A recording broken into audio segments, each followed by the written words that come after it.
हाँ बोलिए, क्या कहना चाहते हैं? हमारा बोलना ये है जो कि जिस तरह भी अब टीवी पर दिखाया जा रहा है, इसमें पूरे देश को ये पता चलना चाहिए जो कि किस तरह का हमारे जो माओवादी हैं जिसको ये सपोर्ट करते हैं, और जो हमारा सुदर्शन चैनल है ये बिल्कुल साफ साफ दिखा रहा है, उसके बावजूद भी क्यों सुप्रीम कोर्ट जो है इनको सपोर्ट क्यों कर रही है? बिल्कुल, क्योंकि हमारा देश का ऐसा कानून है क्या जो कि इनको कुछ नहीं किया जा सकता है? जो आदमी पर्चा बांटता है, जो आदमी मतलब जवानों का, क्या जवान के परिवार नहीं होते हैं? बिल्कुल, सिर्फ मतलब माओवादी नक्सलवादी का ही होते हैं क्या परिवार? देखिए, इसके लिए हमारा ये क्वेश्चन है जो हमारे माननीय गेस्ट बैठे हुए हैं, धन्यवाद, बिल्कुल धन्यवाद। मैं जी आपको पूछा है। हाँ, मैं एक चीज ये कहना चाहूंगा कि जो नक्सली बार बार हिंसा कर रहे हैं, पुलिस के साथ हिंसा कर रहे हैं, जिस तरह से पुलिस के लोगों को मार रहे हैं, पैरामिलिट्री फोर्सेस के लोगों को मार रहे हैं, रेलवे ट्रैक छोड़ा रहे हैं, तो इसका एक सोल्यूशन मैंने अपने सोचा है। छोटा सा सोल्यूशन है। जैसे एक ट्रेन नक्सली इलाकों से गुजर रही है, तो उसके पहले डब्बे में आप इसको बिठा दीजिए, डॉक्टर विनायक सेन को। और जब दूसरी ट्रेन आए तो उसके पहले डब्बे में स्वामी अग्निवेश को, और उसका अच्छी तरह प्रचार करिए कि देखिए ये वो खुद आ रहे हैं इस इलाके से, और हर एक ट्रेन जो उस इलाके से गुजरे और उसमें जो पहला डब्बा हो उसमें आपको बिठाना पड़ेगा। तो उसके बाद नक्सली अगर उनको उड़ा देते हैं तो देश के लिए भी अच्छा है, और नहीं उड़ाते हैं तो भी हमारे लिए अच्छा है। तो और पुलिस का जितने भी ऑपरेशन है उसमें सबसे आगे ये ह्यूमन राइट्स, क्योंकि उनको अब समझाना पड़ेगा कि भाई आपके ही लोग जिनको आपने पढ़ा है लिखा है वो इतने सारे ह्यूमन राइट्स का वायलेशन कर रहे हैं, तो अगर आप हमारे साथ चलेंगे जहां पे लैंड माइन्स बिछी हुई हैं वहां पर सबसे आगे आप चलेंगे तो आप बहुत सारे लोगों की जान बचा लेंगे। तो वास्तव में अगर आपको ह्यूमन राइट्स के लिए कुछ करना है तो आप सबसे आगे चलिए। बिल्कुल। एक कॉलर से भी बात करते हैं।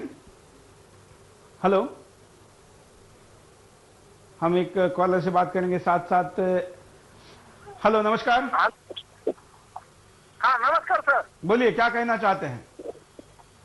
सर मैं ये कहना चाहता था कि जो आप शो दिखा रहे हैं, हाँ, तो वो जो बाकी चैनल में दिखा सकते, तो मतलब बाकी चैनल में पता लगेगा तो वो जो आदमी वो अच्छा आपका सुदर्शन चैनल मतलब आपका वगैरह वो उसमें दिखाते हैं, बाकी चैनल में दिखाना चाहिए आपको, जो मतलब शेड्यूल होना नहीं चाहिए इसमें, लेकिन आपका चैनल में उसमें पता लगना चाहिए। बिल्कुल, धन्यवाद। हम बाकी चैनल को भी अपील करते हैं और हम इस शो को भी दूसरे चैनलों पर दिखाया, ऐसी जो आपकी मांग है ट्राई करके देखेंगे और वैसी जानकारी आपको सुदर्शन से आती रहेगी। हम यहाँ पर आपको एक एमएमएस दिखाते हैं कि क्या कहता है एमएमएस आज के इस कार्यक्रम के बारे में। विनायक सेन देशद्रोही था, वो हमेशा नक्सलियों के साथ देता था और पुलिस भी इसे साबित कर चुकी है। ये ऐसे गलत है, इसे नहीं छोड़ना चाहिए।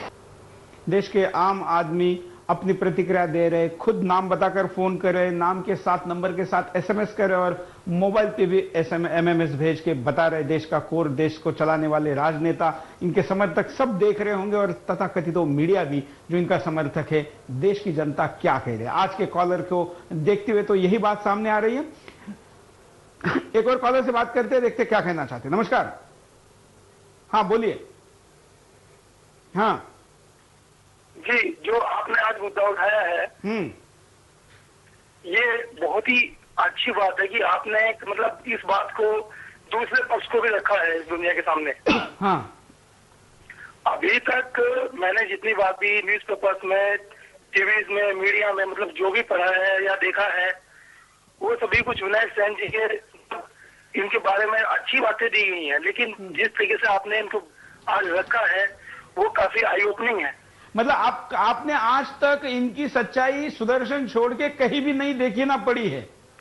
हाँ, ये बहुत बड़ी बात है। बिल्कुल, ये बहुत अच्छी बात है। और एक भारत जैसे मतलब जो विश्व में सबसे बड़ा एक हमारा ये है प्रजातंत्र है, इसमें होने के बावजूद भी हमारे यहाँ जो नक्सली लोग हैं 40-45 सालों से, ये लोग 1967 में जो नक्सलवाड़ी में नक्सल शुरू हुआ, उसके बाद में आज तक जो भी हमारे यहाँ जितने निर्दोष लोग मारे गए हैं और उनके बारे में जो पैरामिलिट्री फोर्सेस के जवान जो शहीद हुए हैं, जिनके घरों में आज भी उनकी कमी पूरी नहीं की जा सकती, तो क्या ऐसे विनायक सेन जैसे लोग जो इन लोगों के साथ दे रहे हैं, क्या वो एक हमारे देश के लिए प्रॉब्लम नहीं है?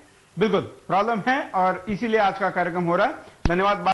अब कार्यक्रम के अंतिम चरण में चलते हुए हम परिणाम और उपाय पर नजर डालेंगे। उपाय जरूरी है क्योंकि अगर उपाय नहीं करेंगे तो ऐसी समस्या जारी रहेंगी। हम उस पर भी जाएंगे, लेकिन उसके पहले देखते हैं कि एमएमएस क्या कहता है।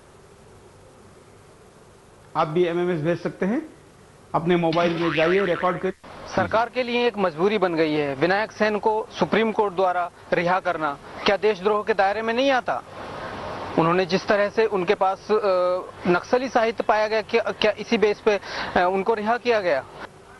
बिल्कुल। और एक कॉलर भी हमारे साथ जुड़े हैं, उनसे भी बात करते हैं, क्या प्रतिक्रिया है देखते हैं। नमस्कार। हाँ नमस्ते जी, मैं प्रकाश सोलापुर से बात कर रहा हूँ, महाराष्ट्र से। बोलिए प्रकाश जी, क्या कहना चाहते हैं आप? हाँ, वो नक्सलवादी के बारे में आप जो बात कर रहे हैं वही बारे में बात करना चाहता हूँ। बोलिए। अभी जो रेड बेल्ट जो है अपना, वो जो है अपनी नेचुरल रिसोर्सेज से बहुत भरपूर संपत्ति उसमें भरी हुई है।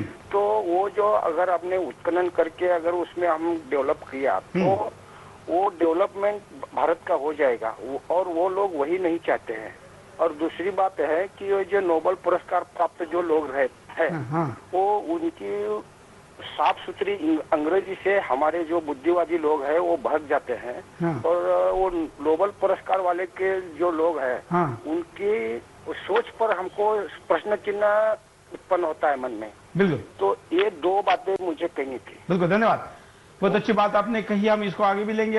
एक और कॉलर है, उनसे भी बात करेंगे, देखते हैं अपनी बात को क्या कहना चाहते हैं। नमस्कार। हेलो। हाँ सचिन बोल रहा हूँ थोड़ा। हाँ बोलिए सचिन जी, क्या कहेंगे? हाँ जी, आज तो महावीर जयंती है और ऐसा टॉपिक मिल रहा है दुर्भाग्य से, तो थोड़ा अच्छा लग रहा। वाह। तो दूसरी बात ये है कि परिणाम की बात करना चाहूंगा सूरज जी मैं आज, कि अभी नक्सलवाद के विरोध में और आतंकवाद के विरोध में जो लोग करते हैं या जो एक्टिविटीज करते हैं नक्सलवाद के अगेंस्ट प्रचार करते हैं, इसका परिणाम सबसे बड़ा ये हुआ है विनायक सेन को छोड़ने के बाद कि उनके सबके हौसले पस्त हो गए, खत्म हो गए। ये उनको पीछे खींच लिया। अभी जो काम करने वाले हैं इनके अगेंस्ट में, जो हिंसा करते हैं ये लोग, इसके अगेंस्ट में जो काम कर रहे हैं उनको समझाने वाले हैं, अब वो शायद इस तरह से बढ़ेंगे नहीं। ये बहुत बड़ा नुकसान हुआ है। बिल्कुल, सबसे बड़ा नुकसान है, हौसला बुलंद हुआ है नक्सलियों का और उनके समर्थकों का, और हौसला कमजोर हो से हमारे जवानों का, ये भी एक परिणाम है। साथ साथ में एक कॉलर है, उनसे भी बात करेंगे, देखते हैं वो भी क्या कहना चाहते हैं। बोल रहा हूँ। रणवीर जी कहाँ से बोल रहे हैं? हाँ जी, मैं गंगानगर राजस्थान से बोल रहा हूँ। बोलिए, क्या कहेंगे? हाँ, मैं कहना चाहता हूँ कि ये जो अभी विनायक सेन को जो छोड़ा है सुप्रीम कोर्ट ने, जमानत दी है, हाँ, तो इस व्यवस्था पे मैं कटाक्ष करना चाहता हूँ भी जब इनको दे दी तो अफजल गुरु और अजमल कसाब भी, तो उनको भी देनी चाहिए अगर मानवीयता देखी जाए तो। आप सोचिए भी अगर सुप्रीम कोर्ट ने साहब ये दे दी तो अफजल गुरु और उसको क्यों नहीं दे रही है कोर्ट? देनी चाहिए। यहाँ तो गुंडों का खुला राज है। चलिए, धन्यवाद अपनी बात को रखने के लिए। व्यंग्यात्मक लहजे में हमारे कॉलर अपनी बात को रख रहे हैं। हम यहाँ पर नजर डालते हैं परिणामों पे कि क्या परिणाम होंगे इस घटना के। नक्सलवाद का समर्थन बढ़ेगा, स्वाभाविक ही जीवित और वित्त हानि भी बढ़ेगी। ऐसा करना फैशन बनेगा और भी लोग इसका फायदा उठाएंगे। विनायक सेन को नोबेल जैसा पुरस्कार मिल सकता है। ऐसे में वह सही और सरकार गलत ऐसा साबित करने में विदेशी ताकतें आगे रहेंगी। युवाओं में गलत संदेश जाएगा और वो इस रास्ते पे जाएंगे या भ्रमित होंगे। लड़ाई में मोर्चे पर लड़ रहे जवानों के मनोबल पर असर पड़ेगा। निचली अदालतें नक्सलवादियों के खिलाफ सख्ती बरतने से परहेज करें तो इस लड़ाई को न्याय का डर नहीं रहेगा। नक्सलवादियों का हौसला बढ़ेगा। नई भर्ती करने वालों को वह सर्वोच्च न्यायालय के समर्थन की बात करेंगे। ये लड़ाई और दूर तक खींचेगी, जिसका अंतिम परिणाम आम आदमी पर होगा। मयंक जी, आपको क्या लगता है कि परिणामों की दिशा में क्या बड़े परिणाम होंगे? इनके हौसले बुलंद होंगे। जो सबसे बड़ी बात है कि जो सिंपैथाइजर्स हैं नक्सलियों के, जो यहाँ पर प्रचार कर रहे हैं, जो यहाँ पर ऑर्गेनाइज कर रहे हैं, खासकर बड़े शहरों में जो इंटेलेक्चुअल्स हैं, जो मैगजीन्स प्रिंट करते हैं, न्यूज़पेपर आर्टिकल्स लिखते हैं, जो टीवी पर अपीयर होते हैं, जो नक्सल के फेवर में लिटरेचर बनाते हैं, उन सब लोगों को एक बहुत बड़ा उनकी जो हौसला है वो बढ़ेगा उनका। और जो कोबाड गांधी जैसे लोग हैं जो इस वक्त बंद हैं जेल के अंदर, ये संभावना भी बढ़ गई है कि कहीं वो न छूट ना जाए कल, इसी को प्रेसिडेंट मानकर, क्योंकि कोबाड गांधी पर भी उसी तरह के आरोप है। हालांकि जो सुप्रीम कोर्ट में बहस हुई है वो इस विषय पर नहीं हुई है कि केस क्वाश करना है कि नहीं, वो उनकी केवल जमानत पर उसमें लेकिन माहौल इस तरीके से बनाया गया कि अंतर्राष्ट्रीय स्तर पर मैसेज जाए कि जैसे विनायक सेन छूट ही गया है। साथ में कोर्ट ने जो देशद्रोह और देश भक्ति वाला कमेंट किया है, ये जरूर एक बहुत बड़ी समस्या है, इसलिए हमने आज इस मुद्दे को उठाया। एक और कॉलर भी हमसे बात करना चाहते हैं, उनको भी मौका देंगे। हाँ जी, नमस्कार। हाँ, आपके टीवी का आवाज कम रखिए, बोलिए क्या कहना चाहते हैं आप। शायद कॉलर से हमारा संपर्क नहीं हो पाया है। हम कॉलर को कहेंगे कि अपनी बात को रखते समय अपने टीवी का आवाज कम रखिए। मयंक जी के पास दोबारा चलेंगे। मयंक जी, देखिए, ऐसा है कि जो भारत का संविधान है उसमें बड़ा स्पष्ट लिखा है कि राइट टू लाइफ, हर एक व्यक्ति को जीने का अधिकार है। दूसरी तरफ राइट टू लिबर्टी भी है, आपके पास फ्रीडम है। आज एक कॉन्स्टिट्यूशनल बेंच को बैठना पड़ेगा, किसी ना किसी को इस चीज को आगे ले जाना पड़ेगा और इस बेंच को ये डिसाइड करना पड़ेगा कि राइट टू लाइफ ज्यादा इंपॉर्टेंट है या राइट टू लिबर्टी ज्यादा इंपॉर्टेंट है।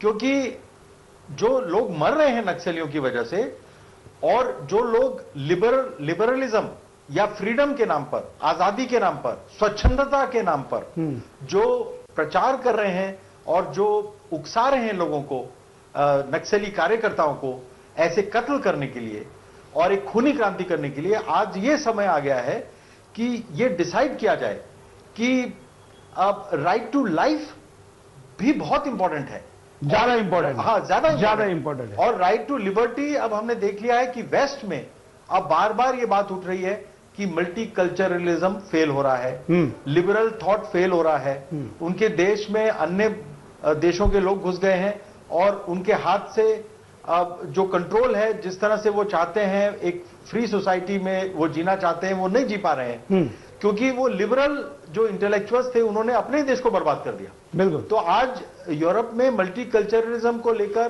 कि बहु संस्कृति जो सारी है, भले ही उनकी कुछ लोगों की संस्कृति ऐसी हो कि जो थोपना चाहे, जो एग्रेशन करना चाहे, जो हिंसा करना चाहे, उसको भी जगह मिलनी चाहिए। इतनी ज्यादा लिबरल थॉट, मतलब लंदन में दुनिया भर के टेररिस्ट ऑर्गेनाइजेशंस के ऑफिसेस थे और हैं, अभी भी हैं बहुत सारे टेररिस्ट ऑर्गेनाइजेशंस के ऑफिसेस वहां से ऑपरेट करते हैं लंदन के अंदर, और एलटीटी का हेडक्वार्टर्स लंदन में था। तो आज जब लंदन के ट्यूब रेलवे में जब कुछ साल पहले ब्लास्ट हुआ था और जब जगह जगह पर वहां पर टेररिस्ट अटैक्स हुए थे, तो ये सवाल हुआ कि ये जो सोच रहे थे कि ये दूर से बैठकर देख रहे हैं कि ये काम कहीं और हो रहा है, वो आज उन तक वो आंच पहुंच गई। अब ये 15 यूरोपियन यूनियन कंट्रीज के लोग भारत में आए और उन्होंने प्रेशर डाला हमारे कोर्ट्स के ऊपर, हमारे मीडिया के ऊपर, सबके ऊपर। इनसे पूछा जाए आप कौन होते हैं लोकतंत्र की बात भारत को समझाने वाले? आप तो अभी भी आपके यहाँ राजा रानियां हैं। इनमें से बहुत सारे देश हैं जिनके यहाँ रानी है, राजा है, और ये यहां पर आकर लोकतंत्र समझा रहे हैं और हम इनकी बात मान रहे हैं क्योंकि ये गोरे हैं और अंग्रेजी बोलते हैं।